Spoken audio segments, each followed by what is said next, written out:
What's up, YouTube? Jesse here, Jesse's World, and today, well, actually tonight, I just got done working on a computer for a friend slash coworker.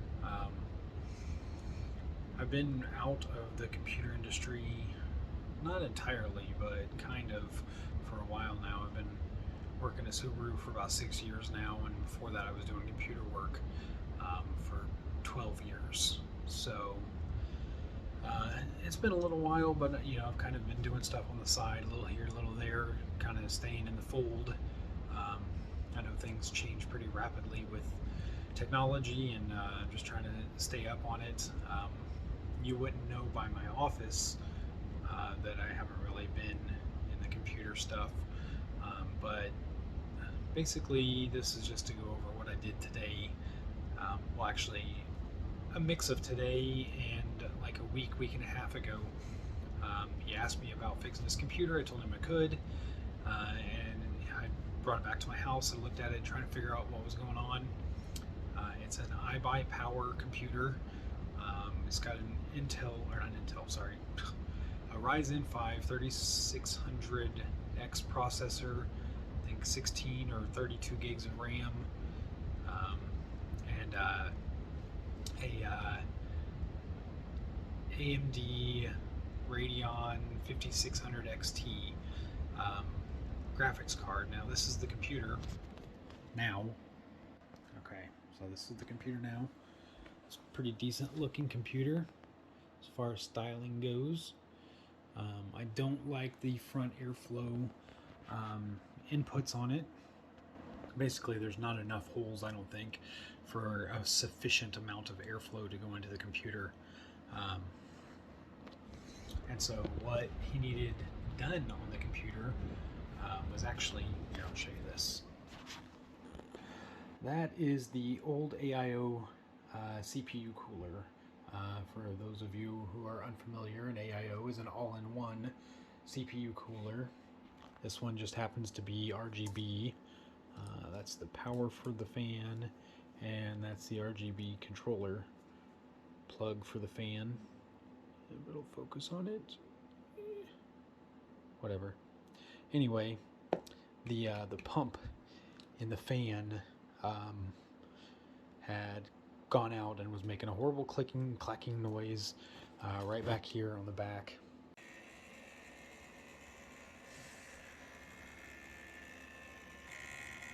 Making that noise. It's clicking and clacking and not cooling the CPU off. The Ryzen 5 was thermal throttling at 212 degrees Fahrenheit, which oddly enough just happens to be the boiling point for water.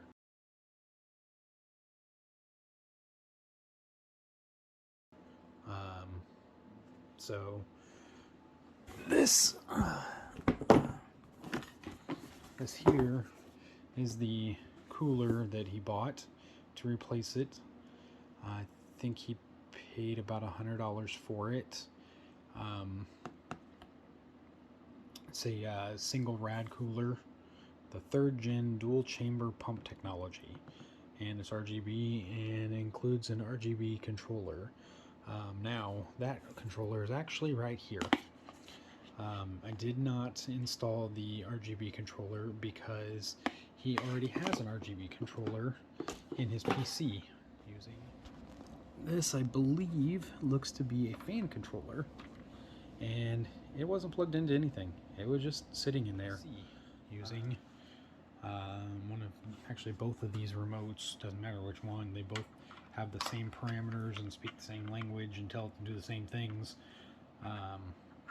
But as you can see here, I'm going to tell it to go to green, and then blue, and then white. And you can do like strobing effects and all that stuff. And it does all kinds of things. But this RGB controller is obviously a lot more advanced than the one that was in it. And so anyway, I installed the new AIO, And he also, actually, right in there, an NVMe 1 TB drive. Got that. So I installed that. And these front RGBs right here, or these front fan RGBs. The fans were working, but the RGBs around the fans was not. And the LED light strip in here was not working. Now it says they're supposed to be addressable, and I don't know what the deal is, but the software for this computer. Let me start over real quick. The motherboard is an ASUS Tough Gaming X570 plus Wi-Fi. So it's got a little Wi-Fi dongle on the back of it here. And oops, it fell over. And the ASUS Armory Crate software that comes with the computer is not, for some reason, telling the RGBs to change colors. I cannot figure that out. I got them to turn on and they work now, but it will not change the colors. I don't know what the deal is. And back to the beginning of my story, I started out troubleshooting everything, making sure all the wires were correct, or correct to the best of my ability, because I've never done troubleshooting on an IBUYPOWER RGB setup before. And it looked like I had everything all plugged in right, and it still wasn't working and wasn't working. I went through drivers and updates and made sure that all the motherboard drivers were correct, and that Windows was all up to date, and just everything was up to date, and I couldn't figure out what the deal was. One thing, like I said, I kind of forgot about is to check the BIOS. And the BIOS on the computer was from, I think it said November 19th or November 13th of 2019. It was 3 years out of date. And there, I went and checked ASUS's website, and there were 14 updates to the BIOS since the one that was installed on the computer. So I went through the Easy Flash utility included with the computer, and downloaded the BIOS update to a flash drive, and I used the top USBs right here, and I plugged the flash drive into it, did the Easy Update or Easy Flash, and got the BIOS updated, and then all of a sudden all of the RGBs, the front panel or the LED strip here, and all of the fan RGBs started working. So clearly that was the issue. That being said, I've been working on this thing for like 4 or 5 hours because my retarded butt couldn't figure out how to get the RGBs to work. It wasn't a huge deal, it wasn't like the be all end all, but it was irritating me that I couldn't get it done, because I don't typically let computer problems stump me too often, especially repairs on computers. I usually succeed fairly well and have no problems with it. So that being said, it's all done. I'm not going to worry about getting the RGBs to change modes or strobe or all that stuff that the Armory Crate is supposed to do. It's just not worth it to get that part of it done. They are working. They are flashing on a random, they just kind of do everything flash. I'm kind of getting some glare from from everything. They cycle through all the colors and have a little ring that runs around it, and so it's good enough. Alright guys, so I already ended the video about the computer that I was working on for my buddy, but I'm back because I actually fixed the RGB problem. It's controllable by the Armory Crate software now. And what I realized after shooting the last segment of the video is that after I updated the BIOS settings on the computer, I never uninstalled and reinstalled the Armory Crate software on it. And apparently that was the issue all along, because with the BIOS out of date, the Armory Crate software wasn't seeing everything that it was supposed to see the way it was supposed to see it. So after doing the BIOS update, I went and I found the Armory Crate uninstallation software on ASUS's website, downloaded it, uninstalled the software, reinstalled it, and restarted the computer like 3 times. And then now finally I can use the software for the RGB to change all of the lighting around. I can make it solid, I can make it do like a starry night, I think it said. Honestly, the best one seems to be the one that it was set on, which was rainbow. It kind of flashes through all the lights and colors and stuff, and yeah, so it's working, it's fixed. So I can officially say this computer is 100% working the way that it's supposed to. RGB is all working, temperatures are staying good, so it shouldn't thermal throttle and shut down on him. You can actually play his games on it and stuff. It's 100% ready to go. I think there's actually something possibly physically wrong with the connection between the motherboard and the RGB, the addressable RGB header. There is an update in the Armory Crate software for a hardware address layer, a HAL, and I think that has something to do with controlling what the RGBs do. Through further research, the hardware abstract layer is what allows the hardware and the software to communicate between one another. But it won't update it. I try to install the software, it says no, and then it just tells me that there was an error and it won't do it. So that being said, I'm not going to work on the RGBs anymore. It is all done. The included remotes, they work to control the RGB on the cooler, and everything else works. So that's going to wrap up this video. I just wanted to talk to you guys a little bit about going back to the basics. If I would have checked the BIOS, because that's typically one of the first things you want to do if you're having a problem with the computer, is check the BIOS and make sure it's up to date. Check Windows, make sure it's up to date, and check the motherboard the motherboard manufacturer's website to make sure that all of the drivers are up to date for your PC, and that should take care of most problems. Anything more than that, you know, doing if you have Windows 10 or 11, you can do a fresh install or reload of the computer. Tell Windows just to erase everything and start over, and it'll just wipe it all out and start over, and you won't have to get a new product key or any of that stuff. You can even tell it to save all of your personal documents, and it will. But that's basically it. I moved around these fans on top. This was what was in here. This space looks like it should be for 2 140 millimeter fans, but there's only 2 120s in here. And IBUYPOWER or somebody else, I don't know if you can see right here, those are the power plugs for the fans.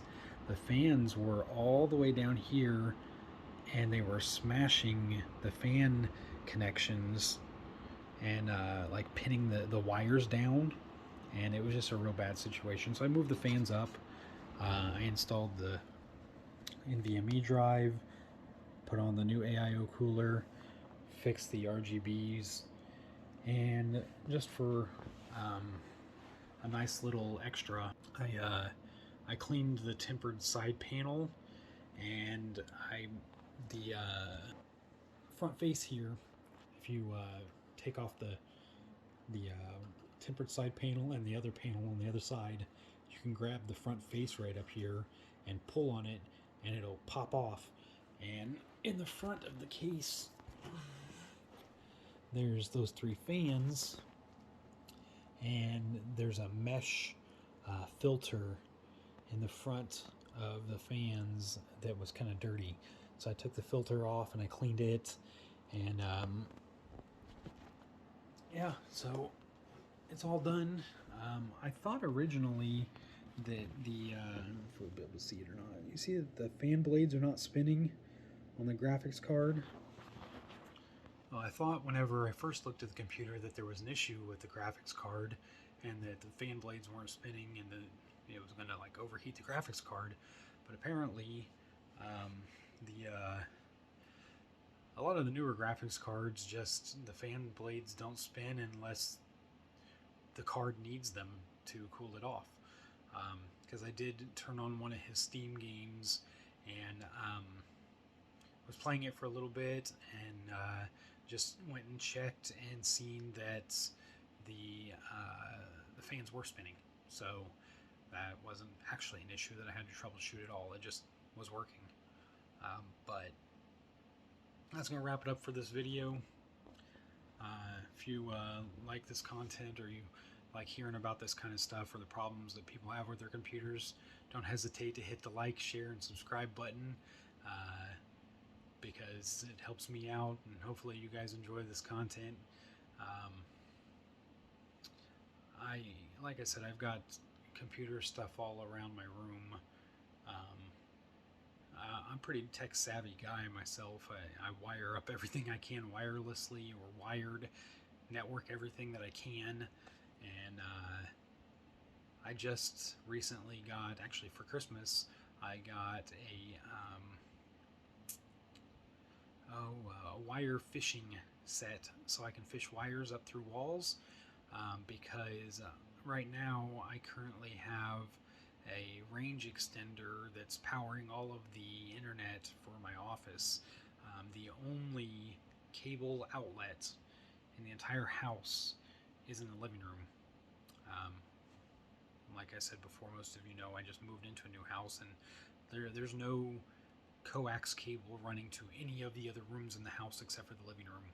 So I'm going to run network cabling from the living room all the way into my office so that I can direct wire my office into internet. I actually got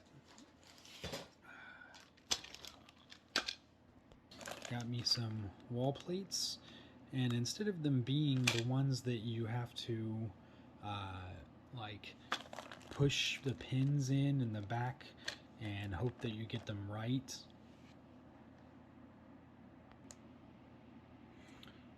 they're actually ones where you just put an RJ45 on the end of the cable and then you just plug it into the back, and they're Cat 6, and so I got those, and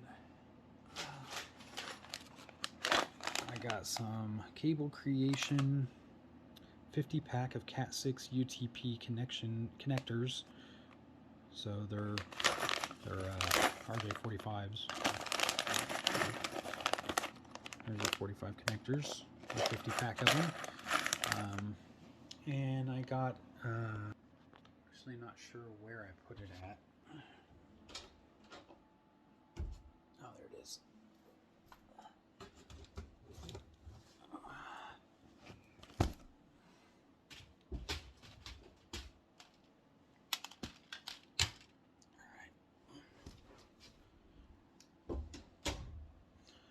So I've got a 250-foot spool of UTP Category 6 cable and the Swan Lake Garden Tools fiberglass wire running kit. It's 50 feet. It's got 15 rods. They're fiberglass, and it's got all these little attachments that you can use to get wire from point A to point B in a wall or through a crawl space, or whatever means you need to do it, but it's 50 feet. And so between these 4 items, I'm going to get my internet wired from the living room into my office so that I can stop using the wireless range extender, at least stop using it in here. I might put it somewhere else if I need it, but The office is the main place that has a majority of all of my electronic stuff that might be network connected. So again, just a little update about what's going on in my life. Like I said, I'm trying to help a co-worker slash friend slash client, and if any of you are interested in computer work in the Kokomo, Indiana area, well, hit me up. I actually have a Facebook page that I haven't really done too much with, but it's cpurepaircentral.com, or sorry, CPU Repair Central on Facebook, and yeah, hit me up. Thanks, guys. Again, like, share, subscribe, and I will see you next time.